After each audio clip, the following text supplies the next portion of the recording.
Boa noite a todos. Primeiramente, eu gostaria de agradecer a todas as pessoas que entraram em contato comigo, puxaram minha orelha, me cobraram a continuidade dos vídeos. Vocês podem ter certeza que essas mensagens tocaram fundo o meu coração nessa responsabilidade que é falar para vocês das obras, da verdade, da palavra de Jesus. E esses incentivos que vocês vêm me enviando a cada momento são muito importantes para que a gente continue motivado e dentro do caminho que é o mais correto para que a gente esteja aqui na Terra. Bom, a ideia aqui nesse vídeo é a gente começar uma série de estudos do livro Jesus no Lar. Para quem já ouviu algum outro vídeo desse canal, sabe que a gente tem aqui 3 grandes objetivos, que é a gente falar sobre o momento atual à luz da espiritualidade superior, que é a transição planetária, é a gente falar sobre Jesus, que é o nosso guia e modelo, ou seja, aquela pessoa em que a gente pode se espelhar para chegar o mais próximo da perfeição aqui na Terra. E o outro objetivo é falar sobre o Consolador Prometido, ou seja, o Espiritismo, a continuidade do ensino da verdade iniciada lá atrás por Moisés, depois por Jesus, e a obra divina, a palavra de Deus na Terra, ela nunca deixou de existir. Ela vem evoluindo ao longo do tempo à margem que nós nos demonstremos capazes e inteligentes suficientes para entendê-la. Então, essa série de vídeos aqui vai falar sobre o estudo do livro Jesus no Lar.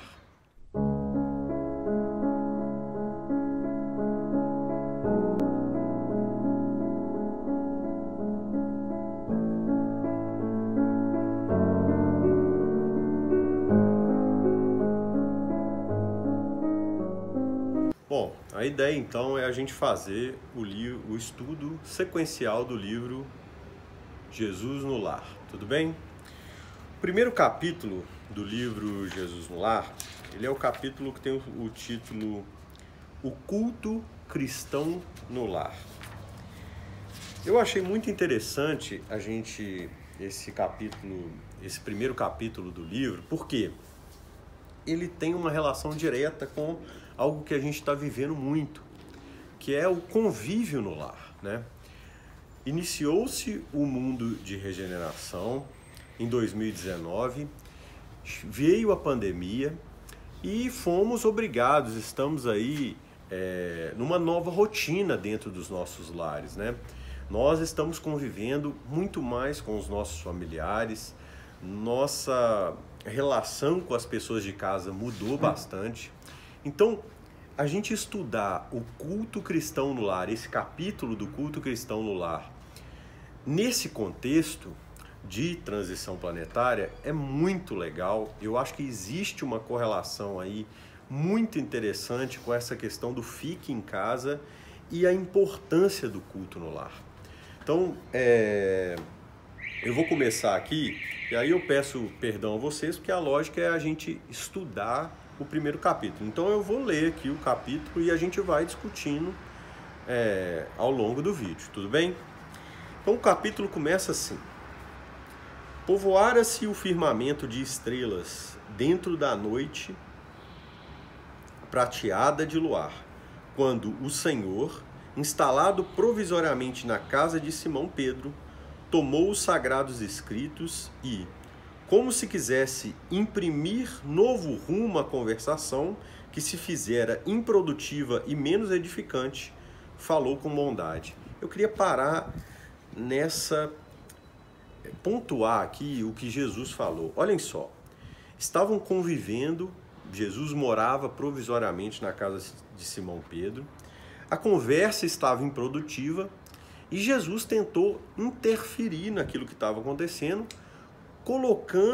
imprimindo um novo rumo à conversação.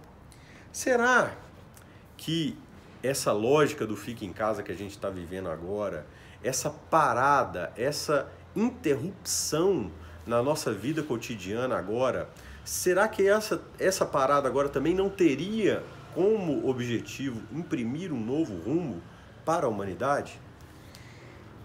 A gente vai chegar na conclusão nesse capítulo aqui e depois eu quero retomar essa lógica de imprimir um novo rumo e como que o lar tem uma influência muito grande nisso. Porque às vezes nós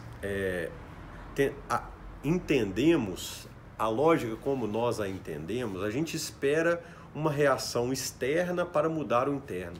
Mas nós vamos ver aqui no estudo do livro Jesus no Lar, não nesse capítulo, mas em outros capítulos, que Jesus fala que o objetivo dele aqui na Terra é a construção do reino de Deus no coração dos homens.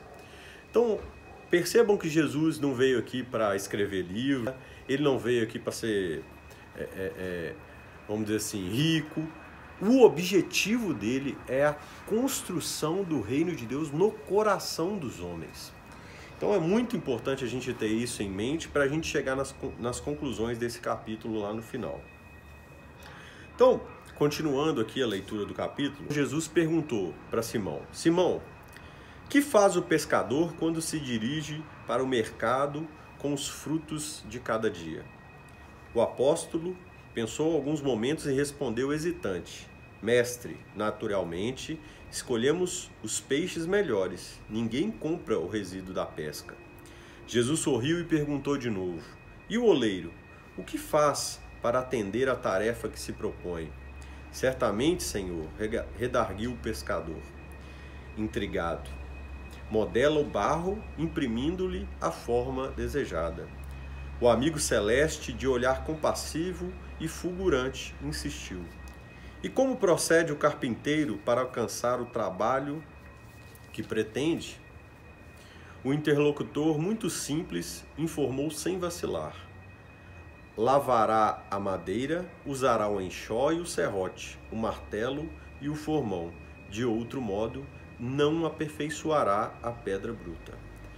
Calou-se Jesus por alguns instantes e falou: Assim também é o lar diante do mundo. Prestem bem atenção nessa comparação que Jesus faz do lar aqui, que esse é o objetivo do capítulo. O berço doméstico é a primeira escola e o primeiro templo da alma. Será realmente que nós, olhando aqui para as palavras do nosso governador espiritual, do nosso guia e modelo, damos tamanha importância para os nossos lares? Nós realmente entendemos o lar como a primeira escola e o templo da alma? Quando nós chegamos em casa, a gente se sente em algum lugar assim? Nós trabalhamos para construir um lugar assim? E olhem as conclusões do mestre. A casa do homem é a legítima exportadora de caráteres para a vida comum. Se o negociante seleciona a mercadoria, se o marceneiro não consegue fazer um barco sem aperfeiçoar a madeira aos seus próprios propósitos, como esperar uma comunidade segura e tranquila sem que o lar se aperfeiçoe? Percebam que a lógica divina é sempre de dentro para fora. Como esperar uma sociedade melhor? Como chegar ao mundo de regeneração com uma lógica de pessoas mais boas do que ruins, sem que a gente comece a fazer essa obra dentro dos nossos lares? Esse livro aqui foi escrito mais ou menos em 1940. Não estava na pandemia, não tinha o Fique em Casa, né? Hoje, refletindo sobre esse início do mundo de regeneração, sobre essa necessidade de ficar em casa e analisando pontualmente como Jesus caracteriza os nossos lares, será que essa lógica de ficar em casa, ela não tem uma importância muito grande no mundo de regeneração? Fica a pergunta aí. Olha o que Jesus falou aqui sobre isso. A paz do mundo começa sobre as telhas a que vos acolhemos. Se não aprendemos a viver em paz em quatro paredes, como aguardar a harmonia das nações? Se não habituamos a amar o irmão mais próximo, associado à nossa luta de cada dia, como respeitar o eterno Pai que nos parece distante? Se não habituamos a amar o irmão mais próximo, associado à nossa luta de cada dia, como respeitar o Pai eterno que nos parece distante? Belíssimas perguntas, né? A pessoa que não tem sabedoria tem respostas. A pessoa com muita sabedoria tem perguntas, né? E Jesus deixa essas perguntas aqui para que a gente reflita sobre elas. Jesus relanceou o olhar pela sala modesta e fez pequeno intervalo e continuou. Pedro, acendamos aqui, em torno de quantos nos procuram assistência fraterna, uma claridade nova. A mesa da tua casa é o lar do teu pão. Nela recebes do Senhor o alimento para cada dia. Por que não instalar ao redor dela a sementeira da felicidade e da paz na conversação e no pensamento? Olha só como Jesus é assertivo, né? Na raiz de todo o mal, né? Primeiro é o pensamento, né? A causa raiz de tudo, ou tudo se inicia no pensamento.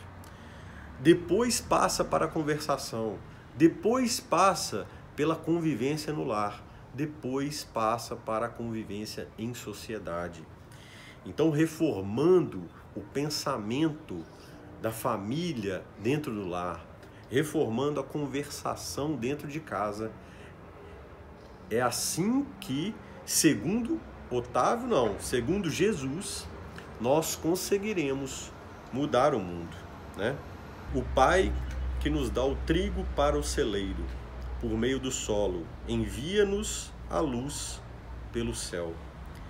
Se a claridade é a expressão dos raios que a constituem, a fartura começa no grão. Em razão disso, o Evangelho não foi iniciado sobre a multidão, mas sim no singelo domicílio dos pastores e dos animais. Olhem só, como eu falei, né, lá atrás, Jesus veio implantar o Evangelho, né, a obra divina no coração dos homens. E como que ele fez essa obra? Como que Jesus começou a implantação desse projeto?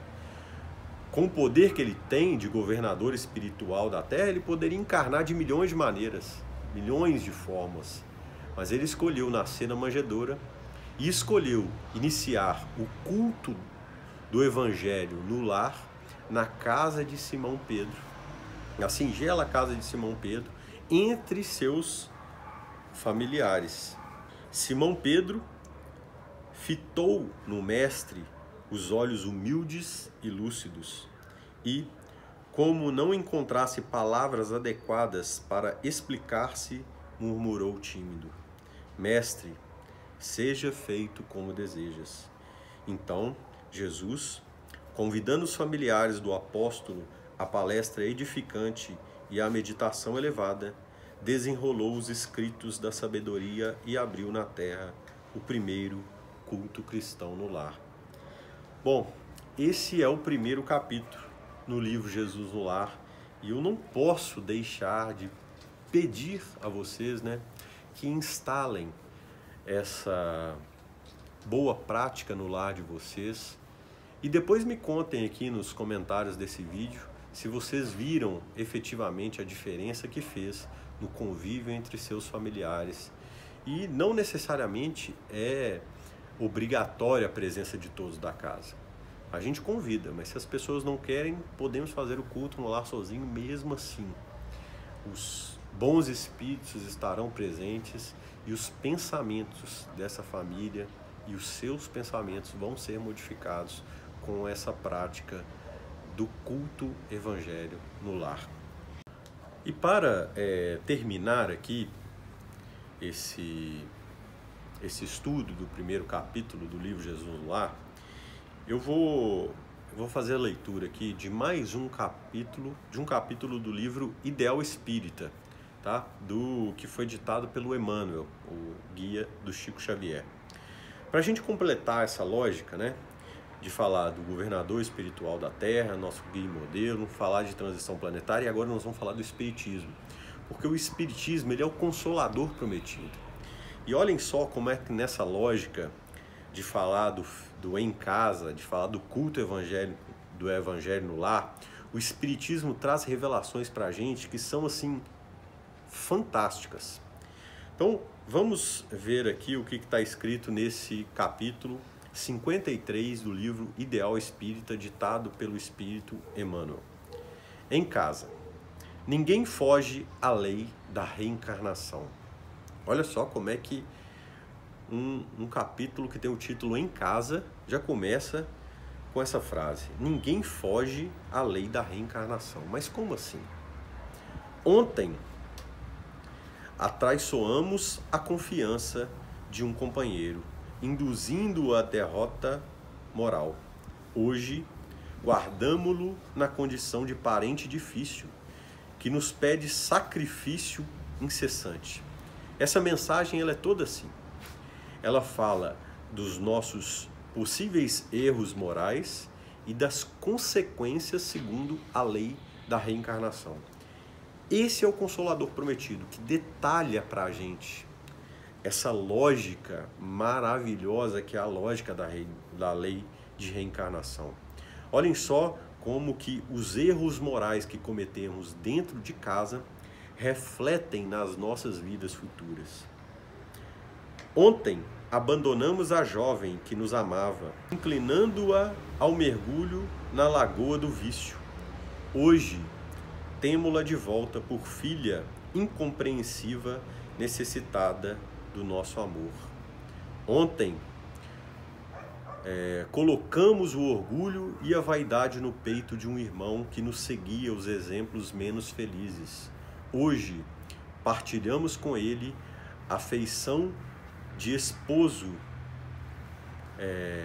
despótico ou de filho problema, o cálice amargo da redenção.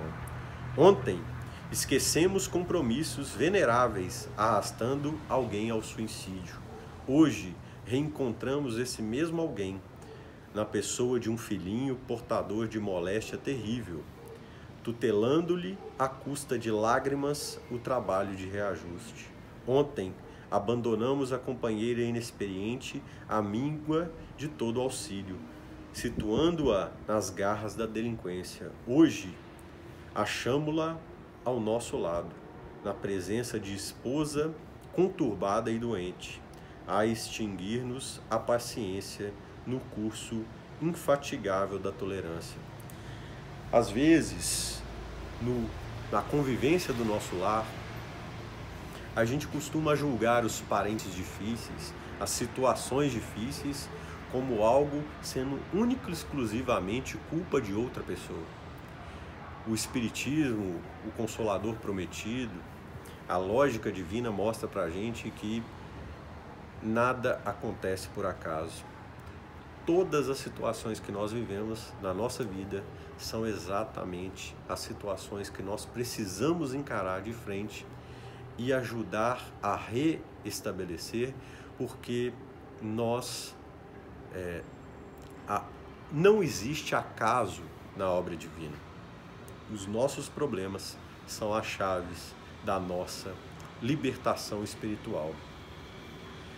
Muito obrigado pela atenção de todos vocês. Espero ter contribuído aí com esse conhecimento ou com essas indagações sobre essa lógica do fique em casa, sobre essa lógica divina que Jesus trouxe para a gente no estudo do culto, no primeiro culto no lar que aconteceu na casa de Simão Pedro, e também sobre essa lógica do Espiritismo, que traz para a gente a análise moral dos nossos atos dentro de casa e as consequências deles para as nossas vidas futuras. Espero muito ter ajudado aí no entendimento de vocês e no meu entendimento, para que a gente possa seguir aí a caminhada da evolução moral na Terra. Muito obrigado, um abraço, até o próximo estudo.